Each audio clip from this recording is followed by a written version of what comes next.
인권, 평화, 미래를 위한 역사행동 민족문제연구소가 만드는 역사 전문 팟캐스트 내일을 여는 역사 시즌4에 오신 것을 환영합니다. 여러분 반갑습니다. 자, 진행을 맡고 있는 MC노 노기환입니다. 네, 내일을 여는 역사 시즌4 반일 종족주의에 대한 이야기로 시작을 하고 있고요. 오늘 두 번째 시간입니다. 사실 우리 팟캐스트가 할 얘기가 참 많은데 이런 책 갖고 또 얘기를 한다는 게 시간 낭비인 것 같기도 하고 막 그런 생각도 듭니다만 어찌됐건 지금 이 책이 많이 팔리고 있고 많은 사람들에게 확산되고 있는 그런 어떤 우리의 어떤 불안감, 이걸 제대로 우리가 좀 잘 반박을 해야 된다. 네, 이런 문제의식에서 시작을 하고 있고요. 두 번째 시간입니다. 오늘은 특별히 외부 전문가 선생님을 모셔서 방송을 함께 하겠습니다. 성공회대 동아시아연구소 강성현 교수님 모셨습니다. 교수님 안녕하세요. 안녕하세요. 아유, 반갑습니다. 네, 우리 청취자 여러분을 위해서 교수님이 어떤 분이신지 좀 자세하게 소개를 부탁드리겠습니다. 네, 저는 성공회대학교 동아시아연구소에 있는 강성현입니다. 네. 오늘 주제가 일본군 위안부 문제잖아요. 예. 제가 많은 주제에 대해서 연구를 해왔지만 오늘 이 위안부 주제와 관련해서 제 소개를 하자면, 제가 5년 전부터 미국, 영국 등에서 일본군 위안부 관계 연합군 자료 조사 발굴과 수집을 해왔고요. 서울대학교와 서울시의 도움으로 미국과 영국 소장 문서, 그리고 사진, 영상 자료, 한 400건 이상을 수집하는 큰 성과를 거두었고요. 네. 일본군 위안부 제도가 강제동원과 성노예제를 바탕으로 운영되었다는 걸 분명히 보여주는 문서 자료들이 포함되어 있었고, 요즘 언론에서 혹시 보셨어요? 이렇게 가끔 위안부 관련 자료 영상 보면, 네. 중국 숭산의 조선인 위안부 영상 자료들이 굉장히 많이 활용이 되거든요. 예. 그리고 최근에 텅총에서 있었던 조선인 위안부 학살 영상 있죠. 이런 자료들을 수집하는 성과를 거뒀고요. 그리고 자료집 3권으로 이 네. 자료들을 소개를 했고, 그리고 이거로도 부족하다 싶어서 대중서 2권, 끌려가다, 버려지다, 우리 앞에 서다. 네. 이런 책을 2권을 출판했고요. 그리고 관련 논문과 책을 저술하고 있는 중입니다. 아, 그렇군요. 이런 어마어마한 연구 성과를 자랑하시는 분이군요. 네. 그리고 이런 어마어마한 연구 성과를 또 본인의 직접 입으로 이렇게 얘기하시는 교수님. 첫인상이 상당히 좋습니다. 책을 팔아야죠. 예. 동아시아 연구소 소속이라고 소개해 주셨는데, 네. 동아시아 연구소는 어떤 연구소입니까? 동아시아를 대상으로 하는데, 어떤 지리적인 의미의 동아시아를 넘어서, 인터아시아라는 개념을 가지고 공부를 하고 있어요. 그러니까 우리가 보통 어떤 국가를 중심으로 생각하기 쉽고, 그리고 그 국가 간의 관계로서 인터내셔널을 보는데, 이렇게 국가와 국가 간 관계로 보면 놓쳐지는 것들이 많잖아요. 그래서 인터아시아라는 거는 아시아 간이라는 뜻이거든요. 그래서 우리가 로컬, 지역, 리저널, 또 지역, 물론 이제 국가를 넘어서는 지역의 개념인데, 이렇게 로컬에서 리저널 간의 관계에서 포착되는 문제들을 저희가 봅니다. 일본군 위안부 문제도 사실은 한국과 일본의 내셔널 문제인 것 같지만 사실은 인터아시아, 리저널, 로컬과 리저널의 문제이기도 하고요. 그런 관계에서, 그런 시야에서 보이는 것들을 여러 주제를 선정해서 이동의 문제라든지 디아스포라의 문제라든지 이런 역사적인 문제라든지 이런 소재들을 중심으로 트랜스내셔널이 아니라 인터아시아적 관점에서 보는 연구소입니다. 아, 그렇군요. 동아시아 연구소. 네. 여기서 제가 원초적인 질문 하나 드리겠는데. 네. 일단 동아시아라 그러면 말이죠. 네. 우리는 그냥 여기 살고 있는 거 아닙니까? 네. 그렇죠. 동아시아는 유럽인들의 시각 아닙니까? 네. 저 동쪽에 있는 아시아. 우리까지 굳이 우리 자체를 동아시아라고 보는 건 너무 백인들의 시선으로 보는 거 아닙니까? 어떻게 생각하십니까, 교수님? 사실 맞죠. 우리가 극동, 그리고 중동, 근동, 이게 사실 유럽의 관점에서 거리를 표현하는 거였거든요. 우리 그냥 여기 있는데. 그리고 그래서 저희가 동아시아 연구소, 이스트 에이시아라고 하지만 이건 사실 이제 우리의 관점을 넘어서서 이 세계를 주조한 제국, 예컨대 이전에 영국, 그리고 나중에 미국과 일본과 독일이 경합하면서 미국이 승리를 하잖아요. 그러면서 사실 규정된 지정학적 관념이죠. 그러나 이제 그런 동아시아에서 우리가 아까 제가 인터아시아라는 개념을 다시 얘기했는데 우리 아시아적 시각들이 필요하다는 것이고, 그리고 더 중요하게는 내셔널 중심의 시각을 넘어서서, 근데 그런 게 트랜스내셔널하거나 탈민족주의 문제가 아니라 로컬과 리저널 간의 관계로서의 인터아시아 시야로 우리가 동아시아 연구를 하면 그게 되게 주체적인 연구 시각이 되겠다라고 생각을 해서 말씀을 드린 겁니다. 아, 그렇군요. 그러면 이제 그 뭐 연구하시면서 민족문제연구소하고도 네. 뭐 조금 인연이 좀 많이 있으셨습니까? 어떻습니까? 뭐 우스갯소리로 제가 그런 얘기를 합니다. 민족문제연구소에 이제 민족을 좀 띄고 네. 예, 뭐 식민지 문제연구소나 뭔가 좀 다른 또 주체를 좀 상정했으면 좋겠다고 말씀을 하곤 했는데요. 사실 이제 그럼에도 불구하고 민족 문제라는 게 여전히 유효한 그 탈식미지적 과제로서의 민족 문제라는 게 여전히 유효한 그런 연구들을 혹은 시각들을 사실 우리가 가져야 되는 거거든요. 그런 걸 수행하고 있는 게 민족문제연구소이기 때문에 부분적으로 이렇게 오늘 이 자리에 나왔잖아요. 그러니까 부분적으로 같이 할 수 있고 같이 가고 있다고 생각을 합니다. 네. 뭐 앞으로 민족문제연구소하고도 이제 뭐 같이 활동을 하실 수도 있고 또 우리 팟캐스트에도 네, 뭐 기회 있을 때마다 좀 자주 출연하시면 네, 좋을 것 같습니다. 네. 자, 우리 강성현 선생님은 오늘 위안부 문제에 대해서 좀 얘기를 해주실 거죠? 어떤 얘기를 좀 오늘 해주실 건가요?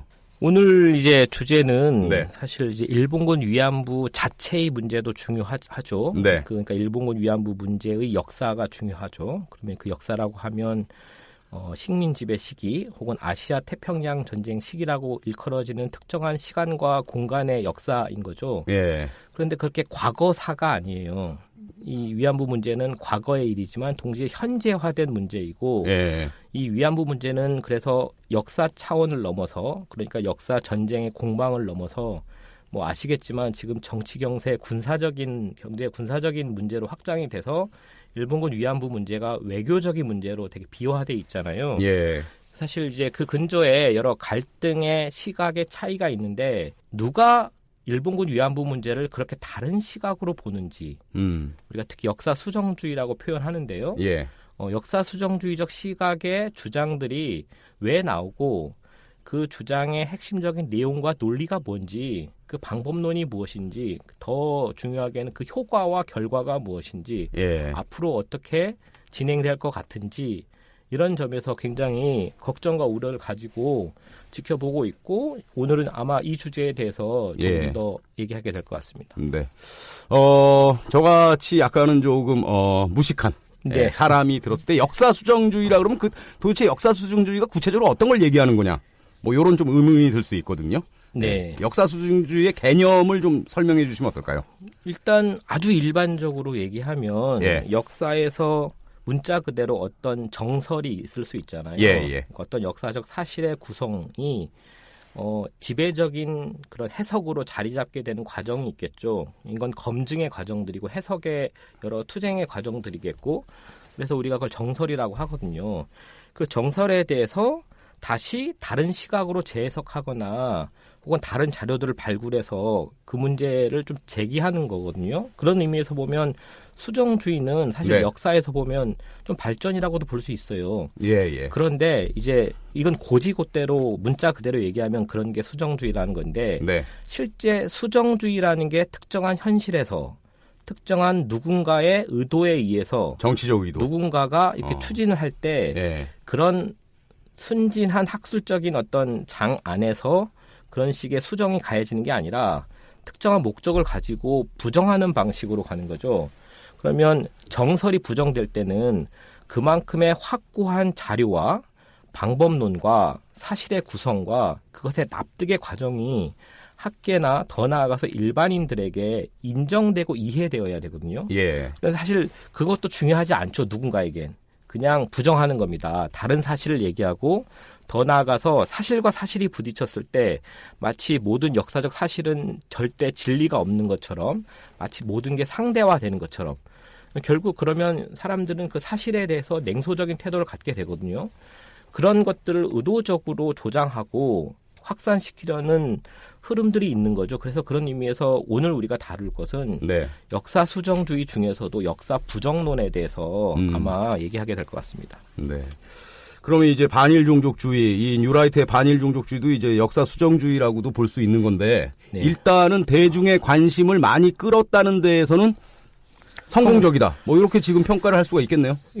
뭐 엄청나게 성공했죠. 엄청나게 성공 중입니까? 예, 지금 일단 드러난 현상으로만 보면 반일 종족주의라는 책이 초판 1세가 출간된 지 이제 3개월이 좀 안 됐어요. 안 됐는데 10세 약 10만 부가 나갔어요. 10세가 10세를 찍었군요. 네. 그래서 요즘 사실 출판 시장, 출판의 동향으로 보면 되게 이례적인 수치고요. 사실은 책이 중요한 게 아니고 이승만 TV라는 유튜브 플랫폼에서 방송되는 컨텐츠가 책으로 바뀐 거거든요. 그렇죠. 그러니까 그 안으로 가보면 지금 반일 종족주의 타파 시리즈 강의가 30회가 있고 일본군 위안부 문제의 진실 시리즈 강의가 16회가 있어요. 그래서 총 46회인데요. 이 46회 강의의 조회수가 엄청납니다. 얼마나 나오고 있는데요? 제일 많이 나오는 건 56만 회를 찍은 것도 있어요. 조회수 56만? 그러니까 자막에 일본어 자막이 지금 제공되고 있고요. 댓글을 보시면 알겠지만 일본어 댓글이 급증하고 있거든요. 그리고 그 내용을 보면 일반적인 댓글이 아니라 그 한국판 일베 채널인 제2채널이라고 있어요. 일본에. 뭐 혐한이라든지 뭐 북한에 대해서 혹은 제1조선인에 대해서 굉장히 혐오하는 그런 발언들로 가득한 댓글 네트워크들이 활동하는 채널이거든요. 거의 그런 수준의 댓글들이 깔려 있습니다. 그러니까 일본어 자막이 있다는 건 이승만 학당 그 유튜브에 일본어 자막이 있다는 건 일본 우익들을 위한 편의 제공이네요. 처음에는 일본어 자막 서비스가 안 나갔는데 자연스럽게 그렇게 됐어요. 근데 잘 생각해 보면 사실은 저는 의도와 기획이 있다고 봐요. 왜냐하면 반일종족주의 TV 강의를 하고 책을 낼 때 이미 일본어로 번역하고 출판할 준비를 이미 하고 있었고요. 그리고 거의 곧 이어서 몇 달 안 지나서 일본어 자막 서비스가 됐거든요. 그러니까 같이 시작한 건 아니지만 반응을 봤는데 굉장히 폭발적이고 그리고 거기에 자신감을 얻어서 일본어 서비스를 하고 있다고 봐야 되고 서비스의 의도는 뭐 단지 여러 나라 사람들 보라고 한 건 아니잖아요. 그러려면 영어도 서비스하고 되게 다양한 언어들 서비스할 필요가 있는데 일본어를 딱 선택해서 한 거죠. 그 결과 댓글들은 일본 댓글 네트워크들이 장악한 댓글들인 것이고요. 그러니까 극우 세력끼리 어떤 연대를 모색하기 위해서 이런 작업을 하고 있다. 이렇게도 볼 수 있는 거네요. 한국과 일본에. 일단 결과로 보면 그건 확실하고요. 그리고 거기서 의도를 추론하는 것이죠. 제가 이영훈 머릿속에 들어가 있는 건 아니니까요. 근데 이 책이요. 반일 종족주의. 왜 이렇게 많이 팔리는 걸까요? 전 이해가 잘 안 돼가지고요. 이 책이요. 왜 이렇게 많이 팔리는 걸까요, 도대체? 읽어보셨죠? 저도, 읽어봤습니다. 이 책을 보시면, 강연 형식이죠. 그래서 일단 잘 읽혀요. 가독성이 굉장히 높습니다. 그리고 의도와 주장도 명확해요. 단순합니다. 굉장히 단순해요. 그리고 반복적이에요. 그렇습니다. 했던 얘기 또 하고. 그런데 누군가는 읽기가 거북하고 누군가는 굉장히 좋아해요. 쓰레기 같은 책이죠. 저는 이 책에 망언들만 모아놓으면 몇백 개가 될 거라고 보는데 예전에 여기에 나오는 망언 시리즈 중에 하나만 나와도 예컨대 2005년 3월에 우리가 한승조 교수, 고려대 명예교수의 망언 파동이 있었어요. 무슨 얘기를 했냐면 일본의 식민 지배는 천만다행이었고 저주할 일이 아니라 도리어 축복이라고 했죠. 난리가 났거든요. 그렇죠. 심지어는 우파들 그리고 뉴라이트 안에서도 심지어는 한승조 교수가 대표로 있던 뉴라이트 단체 안에서도 한승조 교수의 망언을 비판하는 분들이 굉장히 많았어요. 우파 안에서도 반일 문제, 친일 문제는 굉장히 예민한 거였죠. 그러니까 이런 수준의 망언도 당시 14년 전에는 굉장한 폭발력을 갖고 문제가 됐는데 이 책은 그런 망언이 몇십 개, 몇백 개가 있어요. 그렇죠. 그러면 그렇게 되는 과정이라는 게 있겠죠. 그래서 그 망언들의 사실 저는 거북함을 느끼지만 아까 그 과정을 설명했는데 누군가에겐 그 망언이 되게 익숙하고 더 스파이시하고 더 센 그걸 찾게 돼 있어요. 입장이 다르다고 한다면. 그리고 사실은 그 망언을 사실이라고 진실이라고 이해하는지 모르겠으나 그걸 활용하려는 사람들이 있는 것이고 그 말의 발신된 메시지를 수신하시는 분들이 있는 것이죠. 그런 상황에서 본다면 이 책은 폭발력을 가질 수밖에 없고요. 아까도 얘기했지만 책 이면에 또 유튜브라는 플랫폼을 활용한 것이기 때문에 굉장히 사실 핵심 안에 들어와서 인기가 있을 수밖에 없다라고 말씀을 드리고 싶어요. 예. 근데 여기서 또 하나 저는 이 사람들을 어떻게 불러야 될지 고민이 되더라고요. 일단 그 이영훈을 비롯한 그 낙성대 연구소 그 사람들은 네. 뭐 흔히 뭐 극우 뭐 이런 식으로 표현을 하는데 사실 우익은 정말 민족을 좀 중요시하고 예? 네. 민족의 가치를 좀 앞세우고 그런 게 우익 아닙니까? 그렇다면 이거는 뭐 우리 민족을 부정하고 예, 오히려 아주 낮추고 일본이 최고다. 일본의 관점에서 그냥 일본인처럼 얘기하고 하는데 이걸 우익이라고 부를 수 있을까요? 일단 우리가 이제 이런 분들을 향해서 뉴라이트라고 하는데요. 예. 예. 그러니까 뉴라이트는 올드라이트, 그러니까 구우익과 예. 신우익의 차이죠. 예. 그러면 뉴라이트가 왜 생겼는지, 네. 그리고 구우익과 어떻게 다른지, 예. 그다음에 아까 말씀하셨던 이제 민족관념에 대한 그러니까 그걸 자기 핵심의 주장으로 가져가는 것, 그렇게 생각을 하는 것. 한국 사회에서 사실 우익은 그렇게 해본 적이 없어요. 엄밀한 의미에서 보면 그게 보수죠, 사실. 그렇죠. 보수는 지켜야 할 가치라는 게 가족, 지역, 뭐 민족, 뭐 이런 그렇죠. 보수적인 가치들인 것이고 예. 완고한 만큼 되게 사실 급진적일 때도 있거든요. 그걸 위협하면 굉장히 격렬하게 저항을 하죠. 예. 그런 의미에서 본다면 한국에서는 저는 보수가 토양이 굉장히 약했다고 봅니다. 그러면 이제 우익인데 혹은 이제 우리가 우익 더 나아가서 극우라고 극단적 우익이라고 하는데 예. 이 사람들에게 민족관념은 무엇인가, 민족이란 어떤 의미인가라고 보면 사실 중요하지 않아요. 그러니까 국가주의, 국가가 우선이지 뉴라이트한테 이 민족 개념은 사실 거추장스러운 겁니다. 아까도 얘기했지만 뉴라이트 입장에서 보면 그들의 상대가 이제 386을 그러니까 86의 정서, 그러니까 한국 사회 번역 운동의 정서였잖아요. 민족문제연구소도 그렇게 생겨난 거거든요. 예. 요걸 반대해야 되는데 이게 딱히 자기가 이제 민족을 반대한다고 하면 이른바 반민족 행위자 내지는 친일파로 이렇게 공격을 받으니까 사실 이 문제를 회피하려고 했어요. 예. 그런데 더 이상 회피되지 않는 시점들이 생긴 거죠. 그게 바로 언제냐면 2004년에 노무현 정부에 의한 친일진상규명법 전후로 친일 문제에 대해서 국가가 제도적으로 역사를 청산하겠다고 썼을 때예요. 그러니까 무슨 얘기냐면 이게 가시화가 됐고 네. 구도가 친일 대 반일 이 구도로 가게 된 거죠.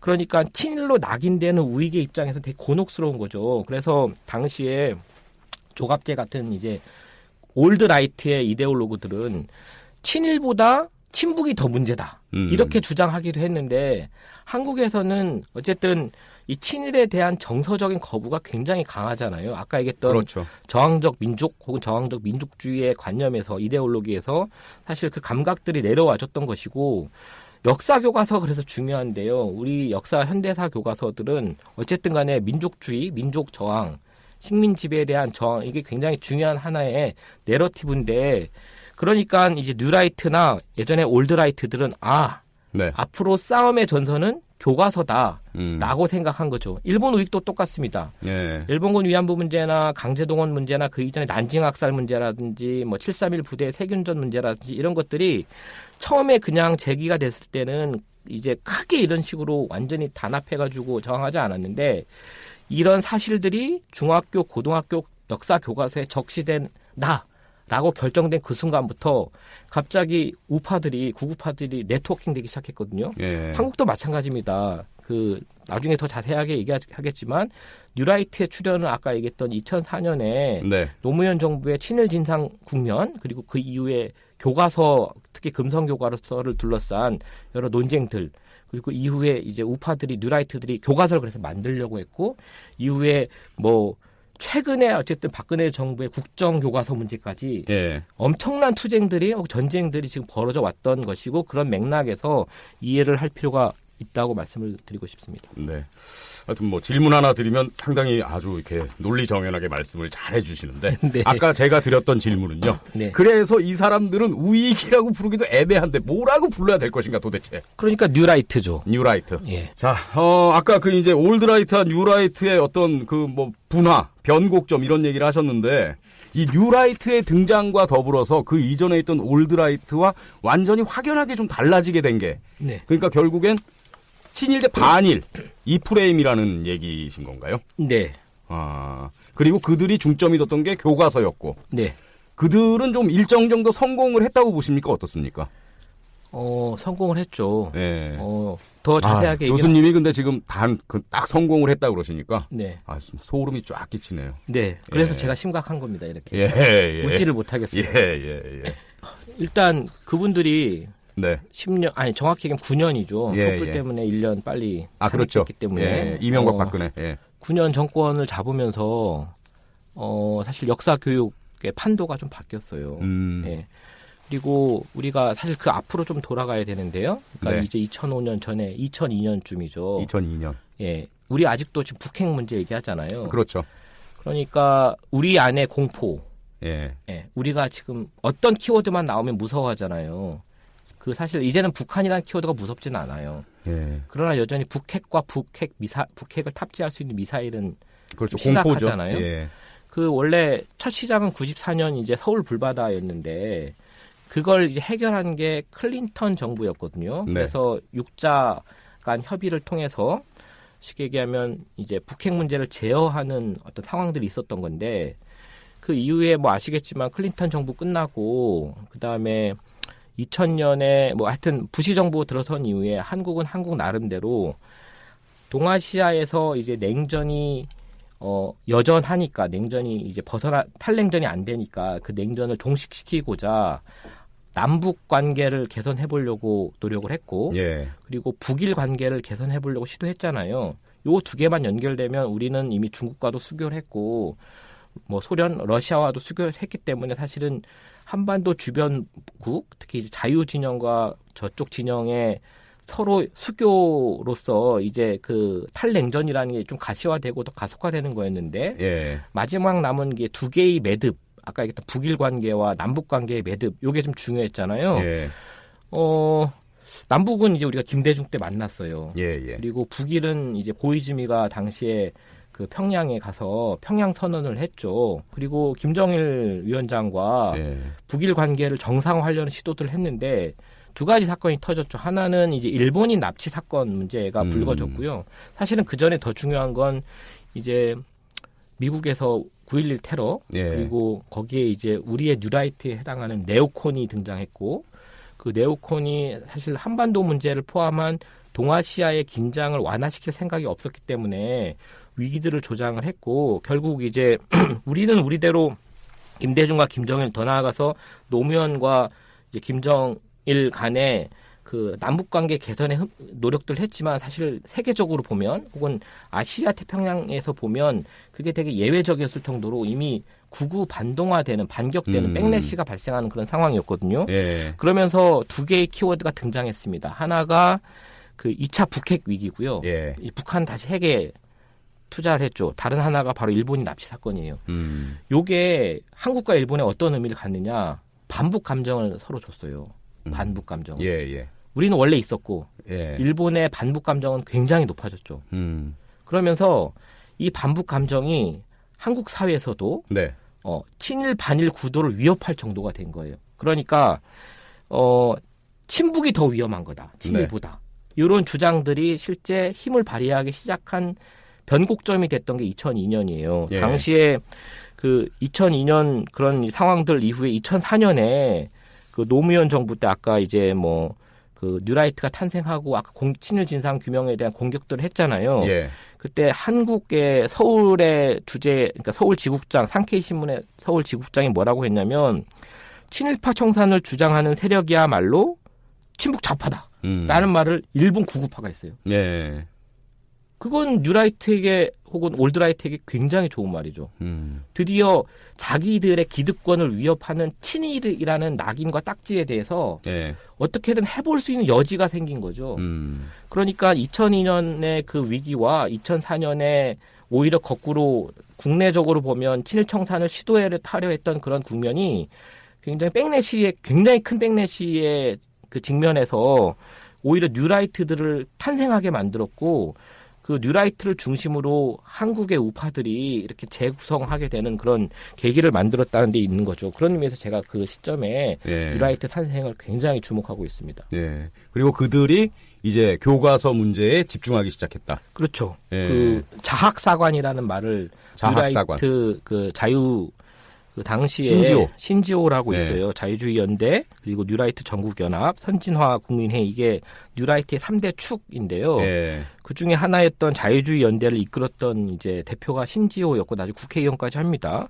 그리고 그 그렇죠. 자매 단체가 바로 교과서 포럼이에요. 국회의원 해가지고요. 네. 그 나경원 서울시장 후보로 나왔을 땐가? 네. 그때 대변인이었거든요. 아, 네. 그때 그 토론에 술 마시고 들어가고 잘린 거 네. 아닙니까? 네, 맞습니다. 네. 아, 갑자기 생각 딱 나네요. 네. 네. 그때 당시 신지호가 공격을 했던 역사 3단체가 바로 민족문제연구소, 역사문제연구소, 역사학연구소였어요. 아하. 이게 좌파 단체다. 아, 동아시아 연구소는 없었습니까? 예, 뭐 그건 대학이 있었기 때문에요.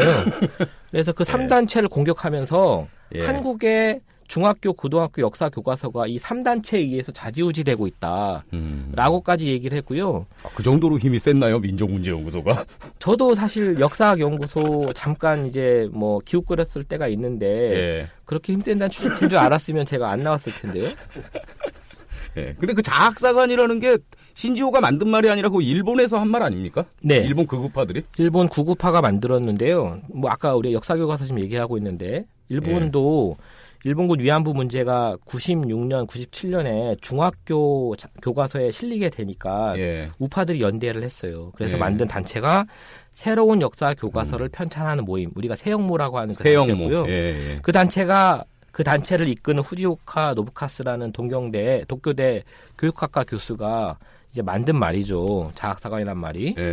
그걸 우리 이제 한국의 우파들이 가지고 와서 그 우리 한국의 고등학교 교과서가 이제 금성출판사 교과서를 포함한 7종 교과서가 있었거든요. 교과서는 검인정 교과서였기 때문에 국정교과서가 아니라 검인정 교과서였기 때문에 그 중에 금성교과서가 제일 채택률이 높았어요. 제가 알기로는 50%를 넘었던 걸로 알고 있고요. 이제 그 금성교과서를 공격하면서 시작됐던 게 바로 자학사관이라는 용법이었죠. 그러니까 자학사관이라는 게 쉽게 얘기하면 대한민국 역사가 있는데 대한민국 역사를 왜 이렇게 진짜 자학하듯이 안 좋고 부정적으로만 묘사하냐. 뭐 이런 거 아니겠습니까? 그렇죠. 맞습니까? 네, 맞습니다. 그리고 일본에서 얘기한 일본의 자학사관이라는 것도 일본이 계속 뭐 사과만 해야 되는 나라냐. 네. 뭐 우리 일본의 역사를 왜 이런 식으로. 네. 우리 전쟁 범죄 일으키지 않았다. 뭐 요런 그런 거 아닙니까? 맞습니다. 정확하고요. 네. 아니 근데 전 거기서 궁금한 게 그렇게 자학사관을 비판한 게 뉴라이트잖아요. 네. 네? 근데 반일 종족주의 보면 책의 시작부터 대한민국은 거짓말의 나라로 규정하고 시작하지 않습니까? 네. 왜 이렇게 자학을 하면서 시작합니까? 자학사관을 비판했던 인간들이? 이게 반일 종족주의, 그러니까 2019년이 또 중요한데요. 그동안에 친일, 반일 그런 구도를 공격하는 그런 이제 구도를 어쨌든 상대화시키려는 시도들이 있었고, 이른바 반일 민족주의에 대한 공격들을 한 거잖아요. 그런데 이제 반일 종족주의는 그걸 우회한 거죠. 아무래도 민족주의라는 말 자체가 갖는 파워가 한국에선 있죠.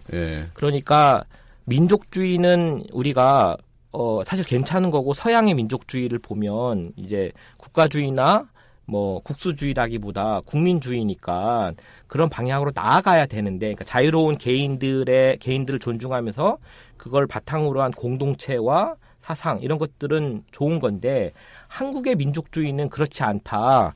이른바 이제 종족주의다라고 얘기를 하는 거잖아요. 그러면서 그 종족주의를 한국의 민족주의를 종족주의로 폄하하고 오히려 더 심하게 자학하고 그러니까요. 그리고 이걸 극복하자고 지금 얘기하는 거죠. 그러니까 논리적 방법이 좀 바뀌었다고 볼 수 있어요. 아, 그렇습니까? 네. 자, 그래서 어찌됐건 우리 교수님의 진단은 이 뉴라이트가 일정 정도 성공을 했고 지금 또 성공을 하고 있고 그래서 위기감을 많이 느낀다. 이런 말씀이시잖아요. 네. 뭐 반일 종족주의 책을 딱 읽으신 어떤 전반적인 느낌은 어떠셨어요? 뭐 솔직히 말씀드리면 울컥울컥 올라오는 게 있죠. 제가 얼마 전에 그 민족문제연구소와 일본군 위안부 문제 연구회가 주체가 된 그런 행사, 긴급 진단의 행사에 가서 유튜브로 제가 잘 봤습니다. 발표를 하다가 울컥했어요. 방송 실수가 방송은 아니죠. 발표에 실수가 있을 뻔했죠. 그러다가 이제 얼머무리긴 했는데 사실 감정적으로 컨트롤하기가 굉장히 힘들었는데요. 그럴수록 사실 이제 냉정하게 좀 더 독해야 된다고 봤고요. 그리고 더 중요한 건 저는 한 가지만 말씀드리고 싶은데 이 책의 주장 그리고 논거 뭐 이런 것들을 잘 비판하고 그리고 다른 그 팩트들을 들이대면서 저쪽 주장을 논파하는 것도 중요하지만 사실은 제가 위기감을 느끼는 건 이런 주장의 문제가 아니고요. 이 책이 놓인 배경과 맥락, 파괴력인 거죠. 아까 말씀하셨던 한일 양국의 그 극우파들의 연대 네트워킹 이런 걸 말씀하시는 건가요? 예를 들면 우리 지금 일본을 참조점으로 좀 볼 필요가 있는데요. 우리가 뭐 반일하지 말고 반아베하자 이렇게 얘기하잖아요. 근데 사실 반아베 하기에도 애매한 부분이 있는 게 일본이라는 지금 국가와 사회가 굉장히 우경화돼 있다는 진단들을 여러 전문가들이 하고 있고 실제 우리가 가보면 사회가 되게 운동장의 지형이 급격하게 기울어졌다라고 느낄 정도로 뭐 경제, 언론, 사회 여러 분야에서 이미 그 아베식의 혹은 일본 회의식의 역사관과 그다음에 꼭 역사에 국한하지 않고 어쨌든 국민을 이해한다든지 뭐 헌법을 이해하는 방식이라든지 그다음에 앞으로 일본 국가가 혹은 일본 자위대가 어떻게 해야 되는지에 대한 이제 예전에 그 일본의 평화주의적 맥락의 시각들이 거의 이제는 무너졌고요. 그런 그 맥락을 보면 왜 그렇게 되었나 우리가 이거 좀 볼 필요가 있어요. 여전히 그 일본의 전전과 전중을 경험했던 뭐 이미 많이 나이가 드신 분들이고 그리고 전후 직후에 전후 교육을 받았던 분들은 평화주의적 맥락에 있어요. 그러니까 일본에서 인권 얘기하고 평화 얘기하면 다 나이가 들었어요. 그래서 젊은 사람들 한번 볼까요? 이미 한국의 한겨레나 경향신문에 해당하는 뭐 그 특히 이제 아사히 신문이 굉장히 상징적인데 그 아베 내각 이후에 아사히 신문은 정부로부터 그리고 일본 구구파로부터 엄청난 공격을 받고 있거든요. 그리고 심지어는 뭐 광고 문제만이 아니라 뭐 법적인 공방전까지 벌어지고 있어요. 그러면서 이제 다른 목소리를 낼 이제 어떤 지형들이 없어져 가고 동시에 이제 교과서가 예컨대 이제까지 계속되어 왔던 뭐 근린 아시아 국가들에게 나름의 아시아 침략 전쟁이나 일본의 식민 지배 문제나 어떤 전쟁 범죄에 대해서 사과해 오던 나름의 그래도 전통이 있었는데요. 물론 그 사이사이 망언들이 껴 있어서 항상 그런 변주들이 그 사죄들을 계속 희석화시키는 그런 이제 그 상황들이어서 크게 와닿지는 않았지만 진정성이라는 점에서 어쨌든 진행되고 있었고 그걸 교육했거든요. 그래서 그 80년대, 90년대 학생들은 일본이 무슨 잘못을 저질렀는지 알고 있었어요. 그런데 교과서가 바뀌기 시작했죠. 아까 얘기했지만 90년대 말에 가면 공방전이 벌어지고 2000년 오면 이제 아까 얘기했던 세영모가 그 내는 출판사에서 이제 후쇼샤 교과서가 나오고요. 그 이후에 그런 세영모 계열의 교과서가 이제 2005년쯤 가면 2개로 나오거든요. 채택률이 높습니까? 처음에는 0.036 뭐 이 정도였어요. 일본에서 거의 의미가 없었죠. 세영모 교과서가 1%도 안 되게. 0.1%도 안 됐죠. 0.036. 그 이후에는 0.36이 됐어요. 그때도 이제 의미가 없었죠. 그런데 2005년 이후에 급격히 높아집니다. 그래서 그 6%대가 돼요. 6%. 그러니까 거의 다른 교과서와 대등하거나 특히 더 중요한 건 뭐냐면 일본의 평화주의적 맥락을에서 잘 설명하던 교과서, 우리로 치면 이제 금성 교과서나 기타 여러 교과서가 되는데 여기는 완전히 급격히 채택률이 떨어져요. 그러니까 구구적인 목소리의 교과서 채택률도 굉장히 높아졌지만 반대로 평화주의적 맥락을 정확하게 견지하는 교과서는 완전히 떨어진 거, 채택률이 떨어진 거죠. 그러면서 지금은 심각한 수준이에요. 그래서 저는 이제 댓글 레도익이라는 게 이렇게 뭐 60대, 70대가 아니잖아요. 대부분 이제 1, 20대잖아요. 몰라요. 몰랐고, 알긴 나중에 들어서 알았는데, 이렇게 검색해서 보니까 자꾸 자자손손 일본만 잘못했다 그러고, 뭐, 사실인지 아닌지 모르지만 우리 할아버지 때 잘못한 걸 왜 내가 책임져야 돼? 사실 이런 사관을 공공연하게 아베가 계속 얘기하고 있고 더 나아가서 진짜 할아버지가 잘못한 건 맞아? 이런 이제 부정의 시각들을 자연스럽게 갖게 되는 거거든요. 자, 이게 우리의 미래입니다. 이대로 가면요. 우리도 그 과정으로 갈 수 있다. 네. 일본이 지금 보여주고 있어요. 그러니까 뉴라이트들이 장악하기 시작했을 때 특히 우리가 교학사 교과서가 2013년에 나왔고 2015년에 국정교과서가 나왔어요. 2003년, 13년 교학사 교과서는 채택률을 얘기할 것도 없이 딱 한 곳이었어요. 처참하게 실패했거든요. 국정교과서로 가면 달라지죠. 정권을 잡으니까 물론 실패는 했지만 어떤 의미에서 부분적 성공, 부분적 실패라고 보여지는데 저는 그 자신감이 뉴라이트들에게 있다고 보고요. 지금 정부가 바뀐 상태에서도 이걸 유지시키고 진영화시키고 싶은 것이고 그리고 기회는 다음에 열릴 겁니다. 그런 맥락을 일본으로 비교해 보자면 그 2006년에 1차 아베 내각이 집권했는데요. 1년 만에 실패했어요. 위안부 문제에 대한 역풍 때문에. 2012년에 다시 재집권하거든요. 그게 2차 아베 내각이에요. 2차 아베 내각 집권 이후에 지금 어떻게 됐나요? 일본 사회가. 일단 정권도 안 바뀌고 있을 뿐만 아니라 자민당 정권이 굉장히 공고하고 연합 정권이긴 하죠. 보수 구구파들의. 지금 일본 사회 자체가 이제 한국에서 이런 얘기들을 하는 거 혹은 아시아에서 이런 얘기를 하는 것에 대해서 되게 짜증냅니다. 그만하라고. 젊은 층도 그래요. 심각하죠. 그러니까 일본이 점점 극우화돼 가고 있고 우리의 미래일 수도 있다 그것이. 그리고 뉴라이트의 또 하나의 도발이 바로 이 반일 종족주의일 텐데. 사실 이 책을 읽고 이 책을 믿고 이걸 받아들이는 사람도 분명히 있을 겁니다. 그렇지 않겠습니까? 그러면 만약에 제 친구가 이 책을 딱 읽었는데 제 친구들은 대부분 책을 잘 안 읽거든요. 이런 말 있지 않습니까? 책을 한 권만 읽은 사람이 제일 위험하다고. 근데 제 친구가 이 책을 읽고 완전히 감화됐어요, 여기에. 반일 종족주의에. 그럼 제가 친구로서 뭔가 반박을 해주고 그거 잘못된 거라고 얘기를 해줘야 될 거 아닙니까? 그때 저는 벽에 부딪힙니다. 아, 내 반박 논리가 부족하구나. 이런 게 좀 필요할 것 같아요, 교수님. 일단 반박을 하려면 두 가지 차원에서 반박을 해야 돼요. 하나는 뭐냐면 내용. 그러니까 구체적인 주장을 하나하나 격파하는 거죠. 그러려면 그들의 논거의 문제, 그다음에 더 중요하게는 이제 두 번째 얘기인데요. 방법의 문제를 사실 우리가 직접적으로 대면하고 격파를 하는 문제가 필요하죠.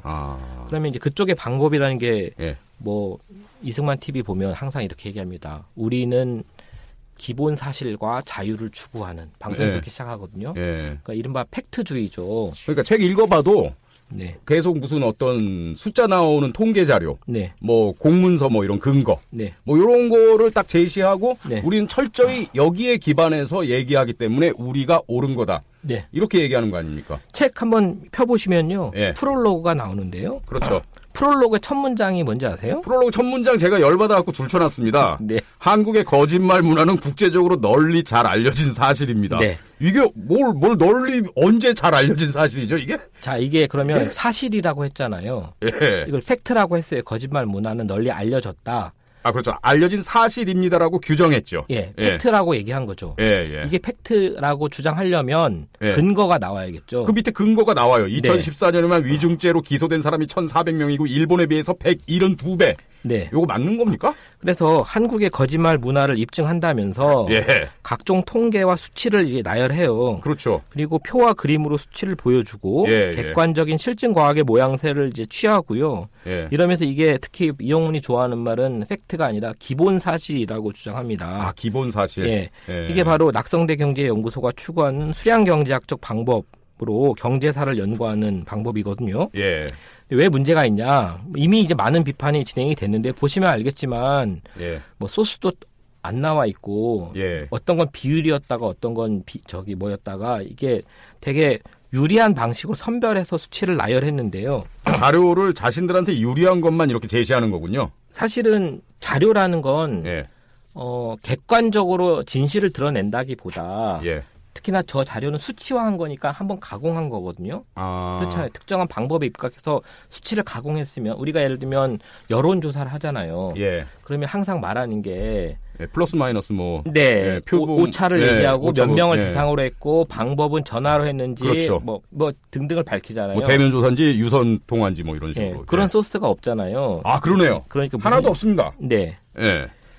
하나도 없어요. 사실 말이죠. 일본에 비해서 위증죄로 기소된 사람이 172배라고 여기 썼으면 네. 그 근거가 뭔지를 뭐 주석을 달든가. 그러니까 자 172배면 원래 몇과 몇이 숫자가 두 개가 나와야 되고 그 숫자는 어떤 방법으로 입각했는지 다른 기준으로 나온 숫자면 안 되고 다른 시기여도 안 되잖아요. 그러니까 비교 가능한 수치여야 되거든요. 그러니까 지금 문제가 뭐냐면요. 책에서는 지금 불완전한 통계를 활용하거나 일부 사례를 선별해서 전체를 왜곡하는 방법을 쓰고 있고요. 통계치에 대한 자의적인 분석도 곳곳에 있고 근데 뭐 이런 걸 바탕으로 해서 이것을 기본 사실이라고 전제하고 주장하는 건데 이거는 과감한 게 아니고요. 왜곡입니다. 그리고 두 번째 문제가 뭐냐면요. 저는 그렇게 생각해요. 그러니까 기본 사실이 차고 넘쳐도 진실은 잘 안 드러나요. 우리가 예를 들면 그렇죠. 사실과 진실은 다른 거니까요. 뭐 우리가 근데 지금 박근혜 정권 끝났고 이제 문재인 정부 들어섰고 세월호 관련해서 조사하고 있고 많은 걸 과학적으로 접근하고 있는데 그러니까 많은 팩트들이 나왔지만 그래서 여러분들 제가 묻는데요. 세월호 진실 아십니까?라고 물어보거든요. 아직도 여러 학설들이 있잖아요. 그러니까 사실은 팩트 자체가 어떤 진실에 접근의 유일한 수단이거나 뭐 그러진 않아요. 진실은 또 굉장히 오래 이제 필요한 거거든요. 시간을 이제 요하는 건데 그 이영훈의 방법은요. 사실 그 객관적 사실이 아니어서 역사 자료로 인정하지 않는다는 그런 실증 사관, 예실질 사관 자체에 대한 문제를 넘어서 그 좀 악의적으로 특정한 의도에 의해서 이런 방법들을 좀 선택적으로 활용하고 더 나아가서 팩트들을 막 드러낸 다음에 사실은 갈등하는 팩트, 서로 상충하는 팩트들을 막 이렇게 나오게 한 다음에 사실은 진실을 회피하게 만들려는 진실에 대해서 회의하게 하려는 냉소적인 태도를 만들려는 방식인 거거든요. 그러니까 이거는 과학이 아니죠, 사실은. 그런 맥락에서 보면 굉장히 문제가 있고요. 그다음에 뭐 부수적인 거는 우리가 많이 하는 말들인데 자기 확증 편향 논리에 빠져 있어요. 그러니까 자기가 하는 말이 일단 무조건 맞다고 보는 거죠. 그리고 나오는 예를 들어보세요. 예컨대 거짓말 정치의 예로 MBC PD수첩의 광우병 보도, 박근혜 대통령의 탄핵, 세월호 추모 천막의 거짓말의 광란, 이런 것들을 거짓말 정치라고 얘기하고 있거든요. 우리 일반 정서에도 안 맞아요, 사실은. 촛불을 부정하는 얘기인 거고 부정 수준이 아니라 심지어 혐오하는 수준인 거거든요. 그러니까 자기가 어떤 방법을 이미 얘기하기 전에 방법을 통해서 주장을 하기 전에 이미 결론을 정해놓고 그 방법들의 외양을 갖추는 문제인 거죠. 자기 확증 편향 논리가 좀 있다고 보여집니다. 그러니까 뭐 많이 제시하는 숫자나 통계 자료 이런 것들을 선별적으로 유리하게 제시를 하고 그리고 이미 결론을 딱 만들어 놓고 거기에 짜맞춘 어떤 자료 제시 이런 것들이란 얘기죠. 저도 그런 느낌을 상당히 많이 받았습니다. 그게 사실은 일본 구구파들이 개발한 논리예요. 아, 그렇습니까? 그리고 더 나아가면 홀로코스트 부정론자들이 이미 활용했던 방식의 방법입니다. 그러니까 독일에서. 그 일단 일본 구구파들의 논리를 그러면 제가 이영훈이 개발한 건 하나도 없네요? 다 받아갖고 와갖고 그냥 쓴 거네요. 뼈대와 뭘 연구한 겁니까 도대체? 뼈대와 살은 예전 거지만 살 붙이는 건 피가 흐르게 하는 방식은 이영훈의 논리가 있는 것이죠. 그렇군요. 비유하자면. 자, 교수님 시간이 좀 많이 지나서요. 그럼 전반적인 얘기를 한 걸로 오늘 1부를 마무리하고 다음 시간에 이제 일본군 위안부 문제에 대한 비판으로 들어가겠습니다. 오늘 함께 하셨는데 좀 어떠셨습니까? 제가 너무 무식한 질문을 많이 했죠. 아니요. 거꾸로 제가 조금 흥분해서. 아니에요. 좀 너무 깊게 얘기한 측면이 있는 것 같고요. 귀에 쏙쏙 들어왔습니다. 좀 맥락적으로 생각을 얘기를 들으시면 좀 무리 없는 얘기를 꺼내. 제가 보기에는 우리 교수님 역사학계 허준입니다. 맥을 정말 잘 짚으십니다. 다음 시간도 기대가 되고요. 그러면 다음 시간에 또 뵙겠습니다. 오늘 고맙습니다. 우리 청취자 여러분 팟캐스트 들으시고요. 좋아요 많이 좀 눌러주시고 댓글 좀 많이 써주시기 바랍니다. 댓글을 좀 많이 쓰셔야 순위가 많이 올라가는 것 같더라고요. 다음 주에 뵙겠습니다.